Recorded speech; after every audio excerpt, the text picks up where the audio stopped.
Bring on a good coach. After a rare disappointing round on the golf course, Tiger Woods will often take a golf lesson. When I first heard about this, I asked myself, who could give Tiger Woods a lesson in golf? But that was before I ever really understood the value of coaching. The person who taught me that value was a young business consultant named Steve Hardison. Hardison taught me this: Tiger takes a lesson not because his coach is a better player who can give advice and tips, but because his coach can stand back from Tiger Woods and see him objectively. Steve Hardison had created an art form of coming into corporations and seeing things objectively. In fact, his perception ran deeper than that. He had near psychic power to see what was missing. It was a gift he could also apply to individuals, but only if they were ready for the rigors of his coaching. I used to teasingly call one of his illustrative personal stories the parable of the mission. As a young missionary for his church in England, Hardison broke all records for enrolling congregants. He contrasted his own method with that of the other missionaries. While the others would rush out and knock on doors all day, Hardison would spend the first part of each day planning and plotting his activities.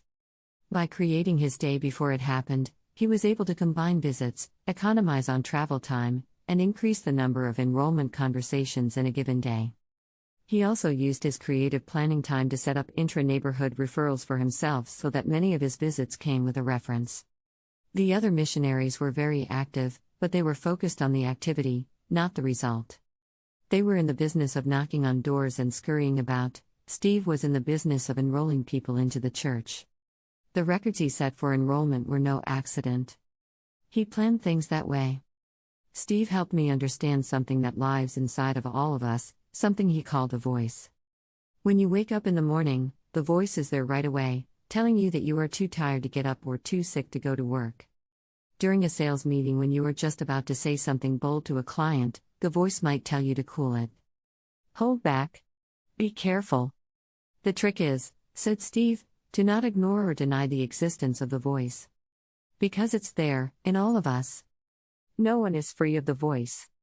However, you don't have to obey the voice. You can talk back to the voice. And when you really get good, you can even talk trash to the voice. Make fun of it. Ridicule it. Point out how stupid it is.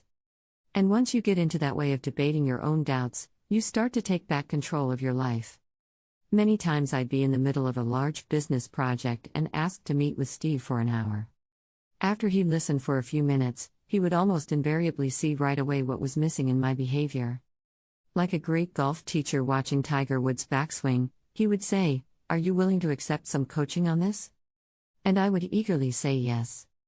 Then he would tell me truthfully, sometimes ruthlessly, what he saw. I didn't always like what he saw, but I always grew stronger from talking about it. Hardison's coaching was so jolting that sometimes it reminded me of an incident that happened to me when I was a boy playing Little League baseball. I had injured my knee in a play at third base, and when the game was over, the knee was swollen and my entire leg was stiff. As I sat on the bench with my legs straight out in front of me, a doctor whose son was on our team was kneeling down by my leg as my father looked on. "I'd like you to bend your leg now," he said to me as his hands gently held my swollen knee. "I can't," I told him. "You can't?" he asked, looking up at me. "Why can't you?" "Because I tried, and it really hurts." The doctor looked at me for a second, and then said simply but gently, "Then hurt yourself." I was startled by his request. Hurt myself? On purpose? But then, without saying anything, I slowly bent my leg. Yes, there was tremendous pain, but that didn't matter. I was still mesmerized by his request. The doctor massaged my knee with his fingers and nodded to my father that everything would be okay. I'd have to have x-rays and the usual precautionary exam, but he saw nothing seriously wrong for now. But I was still aware that something very big had just happened to me. After a boyhood that was characterized by avoiding pain and discomfort of any kind, all of a sudden I saw that I could hurt myself if I needed to, and that I could do it calmly without batting an eye. Perhaps I wasn't the coward I'd always thought I was. Perhaps there was as much courage in me as in anyone else, and it was all a matter of being willing to call on it. It was a defining incident in my life, and it was not dissimilar to the way Steve Hardison, as a coach, has required that I call on things inside me that I didn't know I had. One time I was having a hard time enrolling people into seminars and doing my prospecting calls on the phone. Steve grabbed the phone and started calling people and signing them up. Then he accidentally dialed a wrong number and reached some mechanic at a car repair garage. Most people would have apologized at that point and hung up and dialed again. But rather than waste the call, Steve introduced himself and then stayed on the phone until the mechanic had signed up for a seminar. Hardison is a gifted and courageous public speaker, a resourceful and relentless salesperson, a talented athlete and a committed family man and church member. The kind of guy who used to make me sick. I could write an entire book about Steve Hardison's remarkable work in coaching and consulting, and someday I just might. Examples of ways that he coached me to higher levels of performance are plentiful. But I think the greatest thing he has taught me is the value of coaching itself. Once you open yourself up to being coached, you begin to receive the same advantages enjoyed by great actors and athletes everywhere. When you open yourself up to coaching, you don't become weaker, you grow stronger. You become more responsible for changing yourself. In The Road Less Traveled, M_Scott Peck writes, "The problem of distinguishing what we are and what we are not responsible for in this life is one of the greatest problems of human existence. We must possess the willingness and the capacity to suffer continual self-examination. The best coaches show us how to examine ourselves.